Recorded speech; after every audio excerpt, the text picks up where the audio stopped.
Hi guys, welcome to another episode of Young Professional African Edition with your host, Jonathan and Shaneil Mudley, equipping you with all the right tools to jumpstart your career in an African context by sharing experiences and spreading the gospel of information.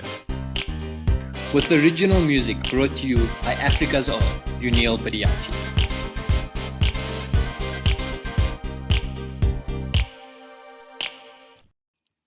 One of the underlying principles of the podcast is that knowledge should be shared and transferred amongst each other. And that's really why we believe in inviting different people onto the show so that we gain a better understanding from a different perspective, or at least from a more informed perspective regarding the different niches relating to the world of work. And it's because of that that on today's show we have our first ever guest, Chido Nyandoro. So Chido is a talent partner based in Berlin, Germany, who is currently finishing up her master's in corporate social responsibility. She is also a career influencer, strategist, and speaker. She's passionate about helping companies recruit successful and diverse teams and works with students and job seekers alike, teaching them how to revamp their resumes, looking at different interview styles and job search strategies to apply for their ideal job postings. She also likes elevating their personal brand inside and outside the workplace. Okay, so Chido, let's get right into it. So my first question for you is going to be, what inspired you to start a career in the talent space? I really love that question. I get it quite a lot. And it's I really just have like three main reasons, I think. And it kind of hits home for me. First, it's just my genuine love for making a positive impact in other people's lives, just kind of helping them navigate in terms of what are their talents and how they can kind of highlight on those talents and really stand out when they look for a job. Then it's in terms of just the pain of unemployment, because I've been unemployed. And it was tough. It was tough for me. And even back home in Zimbabwe, where I come from, unemployment rates are so high. And it affected my mother, who used to be a general manager for, a long time. But then their company closed down and she's been unemployed ever since I was 18. She hasn't managed to find a job. And just seeing that kind of effect and impact it had on her made me want to get into the space even more and see what can I do to help people that I love or people who are just finding it hard to find a job out there. So I would say that's one of the main reasons. Oh, that's a very powerful reason there, Chido. And I think that works perfectly for my next question. The aim of this show for me, one of the main aims is to ensure that we talk to people from across the African continent. So where are you from and where did you grow up? Well, I'm from Zimbabwe and I grew up in Harare, which is the capital city in Zimbabwe. It's a beautiful country. And that's where I grew up. And then, of course, I moved to South Africa for school, and now I'm here in Germany. But I'm purely Zimbabwean, just like you. I was about to say, I also grew up in Zimbabwe, and when we were talking about job hunting in Zim and what happened to your mom, I could really resonate with that. Mm-hmm. Maybe the next question. What made you choose to do a postgraduate degree in Germany? Well, just given the fact that I was unemployed, this was back in 2018. I had been working in a big company in Zimbabwe for 2.5 years. And then, I just felt like I wanted something new. And initially I wanted to go to Canada, but the process for that was just taking so long and it's way more expensive than moving to Germany. So I decided to just, go for Germany. And also I have family here in different parts of Germany. One of my best friends is here. So I think you could also say it was a personal kind of choice to say, hey, I'm not going to be completely alone. And I just wanted to try something new. Berlin is also kind of like a really vibrant, exciting city. It's big. It's got so many people from different nationalities. I've been learning a lot being here so far. So I think it was a really good decision to come here especially at the time that I came in 2018. But maybe just talking about the psychology of unemployment, because I think that's a very powerful thing that you talk about there. Yeah. Like someone who's trying to find a job, I think it's the same. Like I'm currently in South Africa. I think there's like a 25% unemployment rate. I think it's the same across Africa. Yeah. Like that resolve to look for a job, like your psyche at the time, like how did you get that sort of drive to get out of that space? Yeah, maybe if you can just speak to that. Okay. Of course, I went through different emotions. I was really hyped up in the beginning. I was like, I can do this. I can talk to this person and that person. I can apply to 20 places every day, and I'm sure I'll find something. But I didn't have a strategy that I put in place. And there were many days that I'll wake up and I was low-key depressed and just thinking, what is my life? I have no plan. I'm getting rejection after rejection. I think that's around the same time that I decided to kind of be more focused on meditation and really being positive, keeping myself connected with family and people who were being very supportive at the time. And also just allowing myself to accept that, okay, this is where I'm at. Because I think that's one thing that makes it easier for you to manage when you accept your position. It starts with just kind of acknowledging it and accepting, okay, I'm unemployed at the moment. This is not it doesn't define me in any way. It's just a stage in my life. And then kind of defining what I can do about it after that. And making sure I'm taking care. Self-care is really, really important. Staying fit. It may just seem like it's just something you should do, but it's really important to just kind of keep fit, stay positive, and kind of come up with a strategy that can really work for you. Thanks for answering that honestly, Chido. I think it's very important to share things like this so that people that are actually going through unemployment know that they're not alone, Yeah. and there. But maybe just to move on to the work that you do. You're a talent partner, business partner in Germany. What is that, and what type of work do you do, like day to day? Okay, so as a talent partner, I basically help different companies find great talent for some of their open positions. So I'm working in a really amazing talent agency, and I work with other talent partners. So we basically go in-house into a company, maybe from 3 to 6 months. And yeah, it's based on a contract with the client. And we help them to find people for maybe their tech teams or different business or design positions that they have open. And yeah, that's basically what I do. I source for people, be it on platforms like LinkedIn, or let's say it's a tech kind of position. I look at tech online communities or platforms like Stack Overflow, GitHub, and many others, really, even on social media, to find key people who can join and be part of these teams in these companies. And that's really something I'm passionate about, because I really hope I can be one of those talent partners or key experts in this industry that can say, oh, look, I've worked with such and such this amount of startups, and I've helped them to build up their tech teams, their sales team from scratch. And these are the teams that make up these companies, right? I mean, Facebook, Amazon, there are people behind that name. There's a team behind that name, and being able to be part of like that decision-making process of finding the right people for these teams that can really scale these companies to new heights is something that really kind of drives me on a day-to-day basis. Well, you sound very passionate about it, so I'll tell you that. Maybe just to help the person, the student listening in on this conversation, what do you need to study to become a talent business partner? at universities, how can you tell that the talent is where you're supposed to be? What are the innate characteristics that can tell someone that that's the career that they should be doing? Okay, I guess that could be very subjective. I hope that's the right word.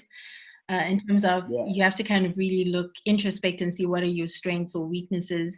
Do you like people? Do you like, because you have to talk to people on a daily basis, basically. So you have to be that kind of person with a character where you enjoy talking to people, and you have very good level of what can I say, interpersonal skills and communication skills.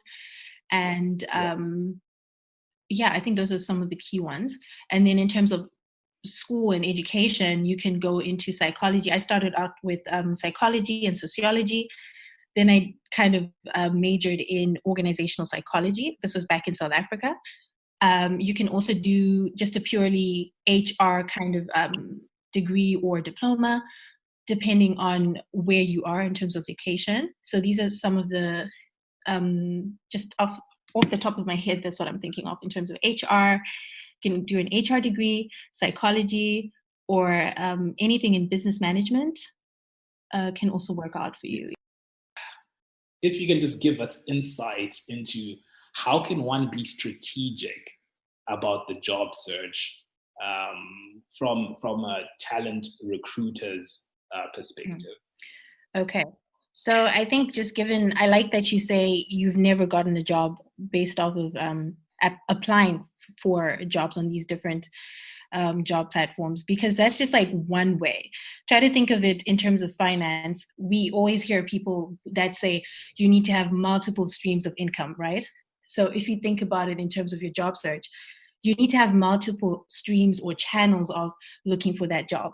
And that can't just be you sitting down and applying for a job to over 100 companies and expecting that maybe something can work out. That's just one way of doing it, which will definitely take you a long time and will most likely involve a lot of rejections. But there's also other things that you can do, like networking. I would say, just to start off in terms of a strategic job search, it really starts with you. You need to focus on your strengths, your weaknesses. That's just like on the high level. But to give it more context, you can, for example, be involved in you can try out a personality test, for example. And there's so many of these online. You can also maybe try and go to a psychologist if you want to take it to that level. But I mean, I did psychology in school and we did these personality tests, and it really helped me to kind of get an idea of my character and what I would like to do in future in terms of work. You can also just ask people what they think about you. And these are your family members, your friends. If you are working, your co-workers, feel free to just ask them to be very objective about what they think your strengths are. And that can kind of give you some kind of context into what exactly you would want to do. And this is really ideally for someone who's actively job searching and looking for something to get into. And then you can also think about what frustrates you. What is it in your profession that you think could be done better? What makes you angry? What do you want to see more of in the world? And how can you play a part in that? What kind of company do you want to work for? Be very specific and even quantified. How much do you want to earn? Be very specific about that. What kinds of people do you want to work with? What's the culture like? The environment that you're going to be working, because 80% of your time you're going to be at this job. And you have to kind of have a bigger picture. Are you just looking for a job, or is this job sort of like a stepping stone towards your career? You want to be an independent freelancer with your own business at some point. But at this point in time, you're looking for experience. So determining your strengths, your weaknesses, and also trying to understand where are you in your career right now? Am I looking for experience? What do I need to do? And then kind of tailor your CV along with that. Your CV is telling a story. And it kind of helps when you have that kind of understanding of who you are. You learn how to be able to sell yourself to anyone, to any recruiter. Then yes, you can apply. but then be strategic about it. If you have key companies you want to apply to, make sure you reach out to someone at that company. That's what I mean by networking. It doesn't always mean going out there and meeting people. You can just literally ask for a free virtual informational chat, or even email that person. Some people are really happy to help out. You'd be surprised how many people are willing to kind of tell you what it's like to work at that company. And just having that kind of and then bringing up the fact that you're looking for a job and you saw that they have an opening could help you out to kind of get someone inside to help you get your CV on the table of whoever's in charge of that particular job position. So yeah, I hope I've answered your question. Wow, like you went above and beyond. I was struggling to take notes of like the key things that I learned from. So yeah, that was pretty awesome. So maybe just to like zone into what you specialize in, because I know you do a lot of recruiting in tech, and maybe just to help people listening in, because I would expect we have a large African audience. What advice would you give someone in Africa that wants to go to Europe and enter the tech space? Okay. I think I worked with someone who had that situation, and they were based in Tanzania, and they were looking for job opportunities here, be it remote or in a case where they can move to Germany or whichever country they end up in. And I think the one thing that he didn't know was the platforms for tech people to kind of showcase their skills. They're very similar to LinkedIn, but this is mainly for tech people. And he didn't know some of these. And these are platforms that recruiters like myself are always kind of on there 24/7 looking for ideal candidates. So it's not just LinkedIn. When it comes to tech people, do your research about key platforms which you can be on. For example, the ones that I mentioned before, Stack Overflow or GitHub, or even other ones like Honeypot. These are some just that I can think of right now that you can be a part of. And even like with the company I work with, we have like a talent community. So people can also put in their information and say what they're looking for. And we can kind of check in with our clients if they have something open that's in line with what you're doing. That could really help you out. You get like some updates on that. Another key thing is to kind of see, do you have the level of experience, or just in terms of what you studied in school, is it kind of in line with what people here are looking for? I guess it really depends. Are you looking for a job in Germany? Are you looking for a job in France? It really can differ in terms of the requirements. You may find that maybe your CV has to be a certain way. That's something that I had to learn when I got here, that it's a completely different layout to what I used when I was back home in Zim. I was just using my CV, but I realized that, after asking around and networking, you then find out, no, Germany has its own kind of layout, and you have to have a CV in both English and in German. So these are things that you need to kind of look out for. Make sure you're visible on the right platforms. Make sure your CV and information is kind of structured in the way that they would expect it to be. And also kind of find out if they even have a need for someone with the skills that you have, and try to kind of find out how good your chances are, and that's where you can also kind of reach out to people in the companies that you want to work for in that location, and also find out what it takes to move to that country. You may need to get a certain type of visa. Like here, you need to have a job seeker visa, or there could be other ways you can come in like a freelancer. You can get a visa for that as well, or you come in terms of studying a master's or something like that. So you also have to kind of keep in track with the different ways that you can actually move to that country. So yeah. Okay. So you talked a little bit about networking, but I think maybe just to segue into mentoring, do you have a mentor, and how did you go about finding one? Yeah, I do have a mentor. And I think that's another thing I forgot to mention just in terms of networking, because you need to kind of think about having the right people in your life when you're kind of planning your career and you have all this, you have this big idea of what John wants to be, and you have to think in terms of just not even your personal life, even in terms of work. Do you have the right people in your life who are rooting for you, who you know you can turn to for advice, who you know are, you know, really genuine friends that can support you on your journey? Because one thing I've learned is that your greatest joy and your greatest how do they say it? Your greatest joy and your greatest pain will come from your relationships. And so this is why it's key to have people who are super supportive, but they can also give you objective and real kind of criticism in terms of how you're going up about your career. So in line with getting an advisor or this mentor, you can really approach, I remember when I did it, I was part of this group or community for African women in tech that are based here. And I think they had an initiative there for young women in the group that needed a mentor, and you could sign up. So that's essentially what I did. And it was for free. So I was like, okay, I'm going to do it. And I got to meet this amazing lady who's now my mentor, and she works for a really great company. She's doing some great initiatives. And we kind of talk once in a while, every 2 months or so, or check in when there's something urgent I may need help with. But yeah, it was quite simple in that manner.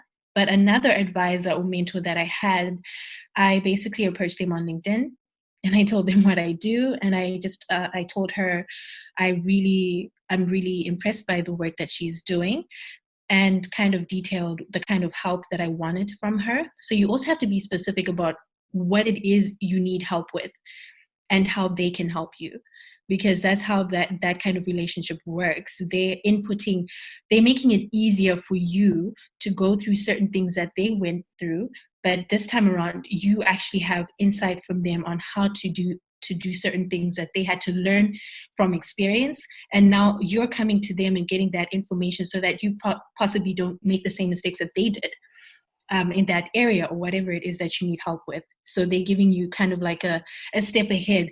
By you taking their advice and insight that they have, you get to make a really great decision or move in your career. And yeah, so I think that's about it, really. Just don't be afraid to reach out. People really want to teach young people and share knowledge, share ideas. People love talking about their lives and their stories, and they want to help out. And it shouldn't be a case where they're asking you to pay them or anything like that. It should be a genuinely mutual kind of relationship where they are kind of depositing key information into your life and helping you make the right decisions along the way. Yeah, I think that's pretty powerful. Okay, so my next question is, what are you passionate about? But I feel like you've been talking a lot about what you're passionate about. Yeah. But maybe just to add on, maybe beside talent or something that we haven't talked about, what are you passionate about, and what are your long-term plans? I don't want to share my plans. I don't want people stealing from me. No, I'm kidding. They're still in the planning phases, but I'll share one or two things, I promise. Okay. What I'm passionate about, encouraging people and helping them highlight their talents and skills, kind of helping them and guiding them from point A to B. I'm a very practical person. Like, I'm not just going to give you high level advice. I like to make sure that the advice I'm giving someone, be it it's a family member or a client or a candidate, is practical. Because even when I think of just in terms of my life, let's say my friend is moving somewhere and they need help setting up their apartment, choosing colors or whatever it may be. I'm that kind of person. If I find things online, I'm going to send you options to choose from. I just like things that are practical and ordered and structured and kind of helping someone progress from point A to B. I'm that kind of backstage kind of manager that kind of helps you manage everything and put everything in place, and then you get to shine.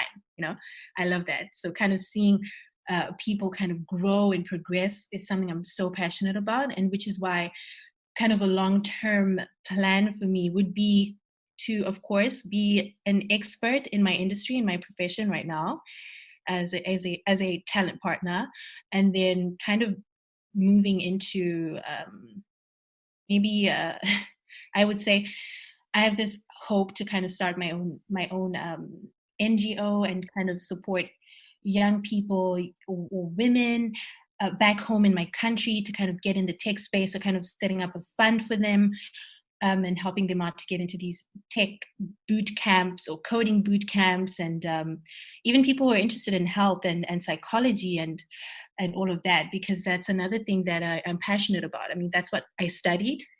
And I want to know that I didn't study psychology for almost 5 years for nothing. I'm also making use of that and kind of helping other people who want to get into that space as well. So I think that's at the backbone in terms of my passion, is to kind of help people in that way. And yeah, I'm not going to share anything else. You're welcome. And I really hope like people who are listening in can also remember that it's something that I shared recently on my social media about legacy, and how even if you're a young person, you're living out your legacy right now. It's happening right now. It's not something that's going to happen when you die. It's happening right now. There are people out there talking about you. Those small, insignificant steps you're thinking, oh, networking or job searching, or I have to go talk to this person, I have to get a mentor. Small things that you're doing towards your career. Even if you want to set up a business, try to think about these small steps that you're taking along the way. You're creating a legacy. When you leave a room, when you go somewhere, it's something you're creating right now. I can't hear what people are saying about me when I die. I want to hear what they're saying about me now, because it's going to drive me to do even more. So just think about it like that in terms of your career, as you try to think about, who am I? Where am I going? What is the ideal job or work for me?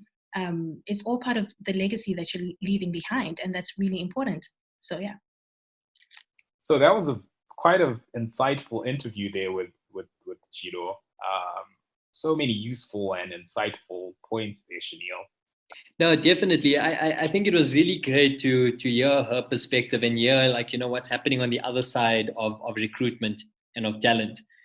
Because I think it's important to understand that side, and then that helps us as people that are applying really make a more informed decision.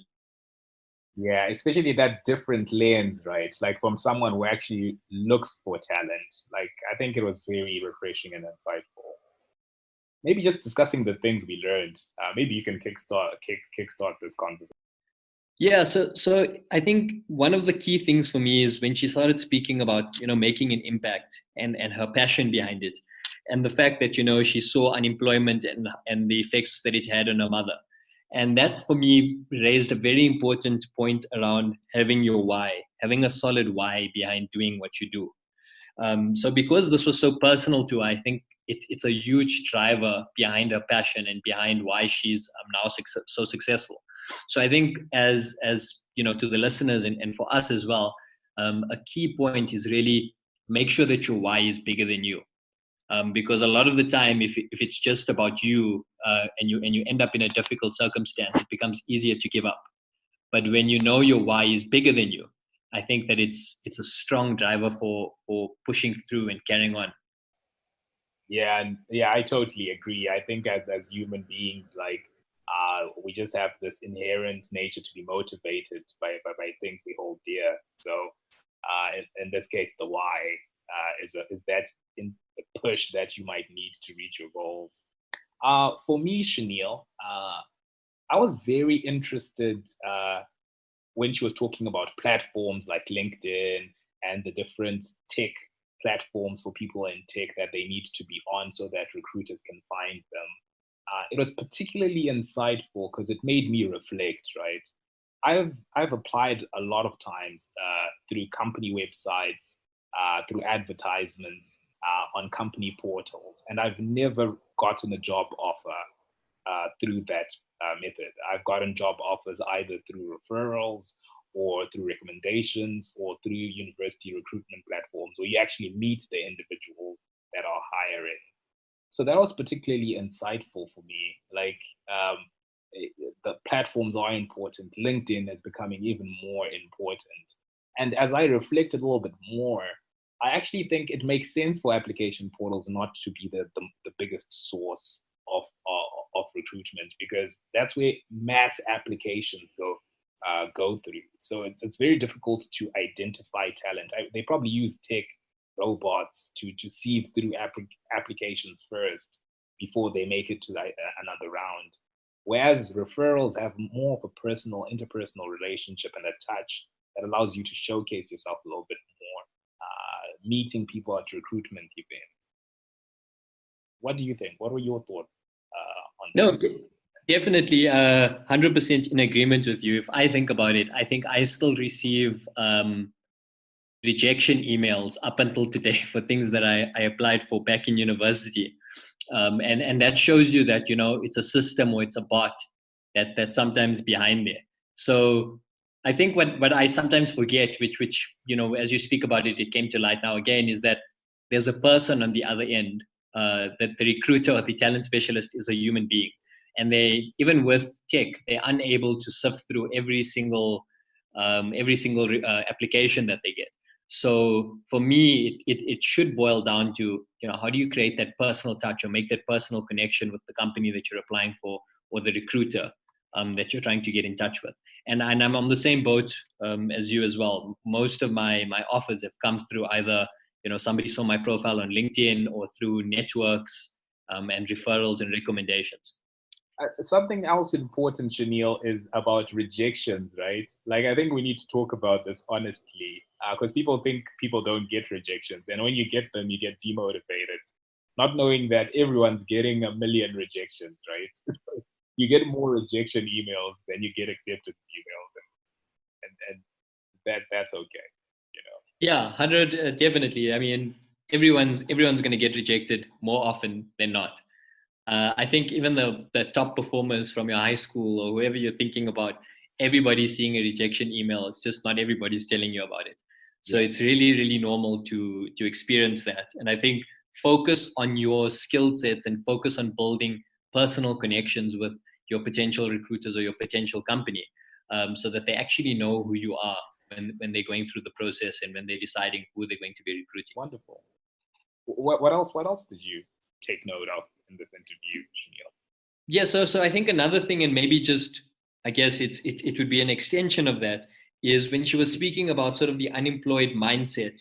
And I think when I broke it down into steps, for me it was, acceptance of the circumstance, which was a huge step. You need to accept that, okay, I'm sending out 20 a day and I'm getting rejected, and this is the situation. There's nothing I can do about it at the moment, but I'm trying my best. And then second is the self-care involved, making sure not to lose yourself and to bring yourself down because of these rejections.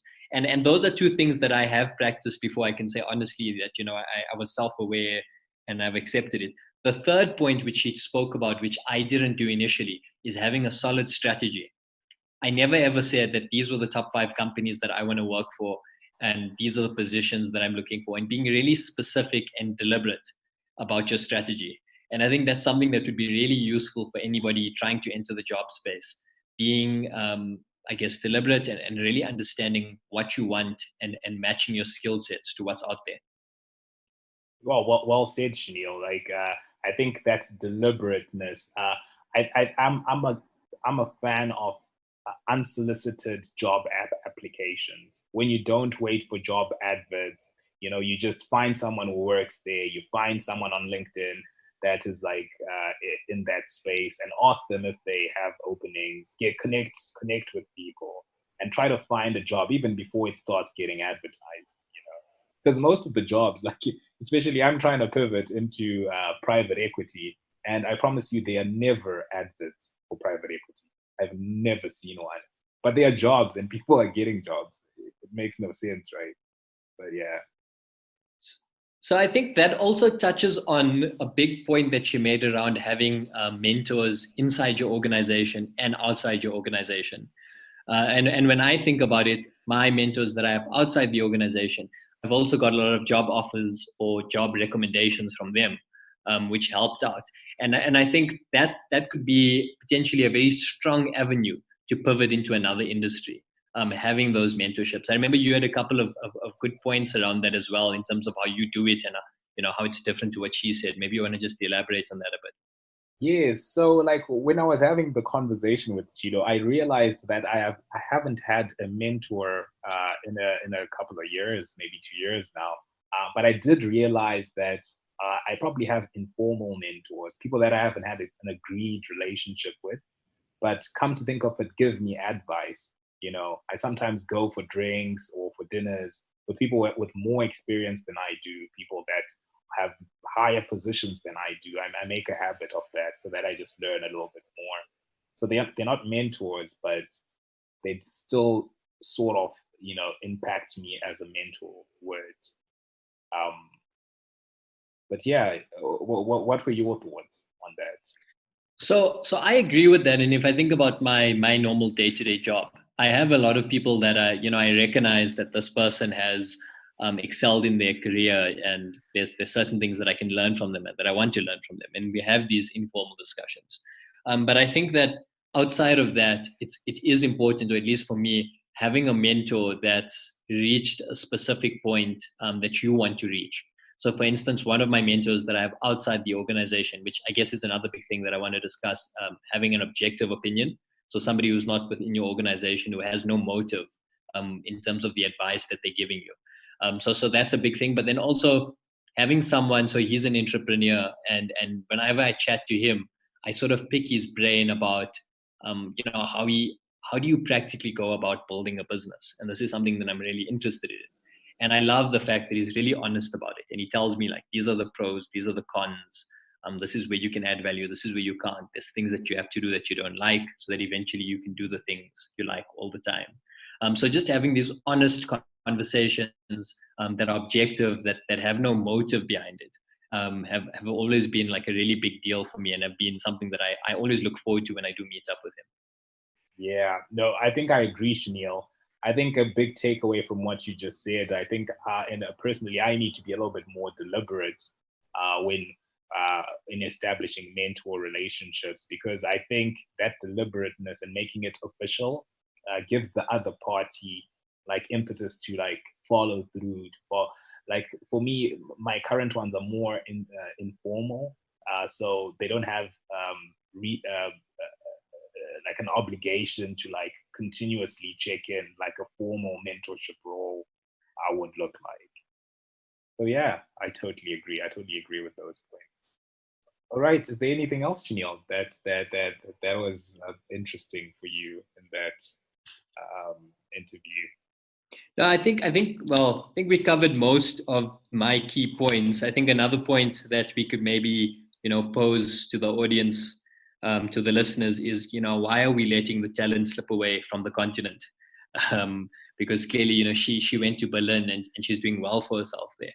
So is it a lack of job opportunities, in which case we need to build more entrepreneurs on the continent, or is it that the only way to get these sort of opportunities is to have a strong network and people in high places? So it would be really cool, for the listeners out there, if you guys could comment, send us messages, let us know what you think through our different social media platforms, and then we can sort of have something to sit and think about and get back to you on the next one. Yeah, I totally agree with those points, Shaneil. I think overall, I learned a lot from this interview. Lots of key things to extract. And yeah, I hope the audience also gives us feedback on what they think and what has worked for them. Cool. Thank you for tuning in to this week's episode of Young Professional African Edition. If you haven't already, please subscribe to the show on Apple Music, Spotify, or whatever platform that you use to listen to podcasts. And if you enjoyed the show, give us a like and a follow. Find us on Twitter and Instagram at YP_Africa. That's YP_Africa. And if you've missed an episode, don't stress. You can catch up on our YouTube channel, YP_Africa. Like and subscribe, guys. Like and subscribe. That's it from us, guys. See you next time.